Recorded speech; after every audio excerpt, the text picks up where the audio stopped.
அனைவருக்கும் வணக்கம். சற்று கிடைத்த முக்கிய அறிவிப்பின்படி தமிழகத்தில் இன்றைய நாட்கள் அடுத்த 3 மணி நேரத்தில் பல்வேறு மாவட்டங்கள் கனமழை எச்சரிக்கை கொடுக்கப்பட்டனர். குறிப்பாக இன்றைய நாட்கள் எந்த மாவட்டங்கள் கனமழை பெய்யக்கூடும் என்பது தற்போது பார்க்கலாம். வீடியோ ஸ்கிப் பண்ணாம கடைசி வரைக்கும் பாருங்க. உங்களுக்கு கனமழை எச்சரிக்கை பற்றி பல்வேறு முக்கிய அறிவிப்புகள் உடனுக்குடன் துல்லியமாக தெரிந்து கொள்ள நம்மளோட சேனலை கீழே இருக்க ரெக்க பட்டனை கிளிக் பண்ணி சப்ஸ்கிரைப் பண்ணிக்கோங்க. பக்கத்தில் பெல் பட்டனை கிளிக் பண்ணிக்கோங்க. இந்த வீடியோ உங்களுக்கு பிடிச்சிருந்தா லைக் பண்ணுங்க. இப்போ வாங்க வீடியோக்குள் போகலாம். தென் தமிழக பகுதியில் மேல் நிலவும் வளிமண்டல கீழடுக்கு சுழற்சி ஒன்று நிலவுகிறது.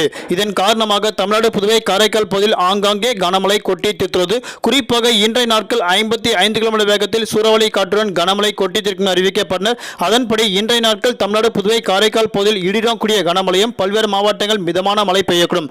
அதன்படி இன்றைய நாட்கள் கனமழை பெய்யக்கூடிய மாவட்டங்கள் நீலகிரி, கோயம்புத்தூர் மற்றும் அதனை சுற்றுவட்டார பகுதியில் இன்றைய நாட்கள் கன முதல் மிக கனமழை பெய்யக்கூடும். திருப்பூர், தேனி, திண்டுக்கல், ஈரோடு, கிருஷ்ணகிரி, தர்மபுரி, சேலம், திருப்பத்தூர் மற்றும் வேலூர் உள்ளிட்ட மாவட்டங்கள் இன்றைய நாட்கள் கனமழை பெய்ய வாய்ப்புகள் உள்ளதாக தற்போது சென்னை வானிலை ஆய்வு முக்கிய எச்சரிக்கை ஒன்று கொடுக்கப்பட்டனர். தமிழகத்தில் அடுத்து வரக்கூடிய ஜூன் மாதம் 6ஆம் தேதி வரை தமிழ்நாடு, புதுவை, காரைக்கால் பகுதியில் பெரும்பாலான இடங்கள் கனமழை பெய்ய வாய்ப்புள்ளதாக தற்போது அறிவிக்கப்பட்டனர்.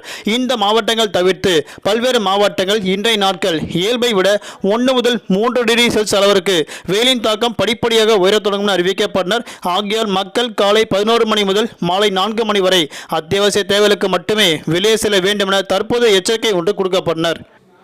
குறிப்பாக அடுத்த 3 மணி நேரத்தில் கனமழை பெய்யக்கூடிய மாவட்டங்கள் செங்கல்பட்டு, வேலூர், திருவள்ளூர், காஞ்சிபுரம் உள்ளிட்ட மாவட்டங்கள் இன்றைய நாட்கள் அடுத்த 3 மணி நேரம் தலைநகர் சென்னை மற்றும் புறநகர் பகுதிகளில் அடுத்த 48 மணி நேரத்திற்கு வானம் பொதுவாக மேகமூட்டத்துடன் காணப்படும். நகரின் ஒரு சில பகுதிகள் லேசான முதல் மிதமான மழையும் அவ்வப்போது இடியுடன் கூடிய கனமழை பெய்யக்கூடும். அதிகபட்ச வெப்பநிலையாக 39 முதல் குறைந்தபட்ச வெப்பநிலையாக 29 டிகிரி செல்சியஸ் வரை இருக்கக்கூடும் அறிவிக்கப்பட்டனர். இன்றைய நாட்கள் மீனவர்களுக்கான எச்சரிக்கை. குமரிக்கடல் பகுதி, மன்னார் வளைகுடா மற்றும் அதனையொட்டிய தென் தமிழக கடலோர பகுதியில் சூறாவளி காற்று மணிக்கு 55 கிலோமீட்டர் வேகத்தில் வீசுவதால் மீனவர்கள் அப்பகுதிக்கு மட்டும் மீன்பிடிக்க செல்ல வேண்டாம் என அறிவிக்கப்பட்டனர். நன்றி, வணக்கம்.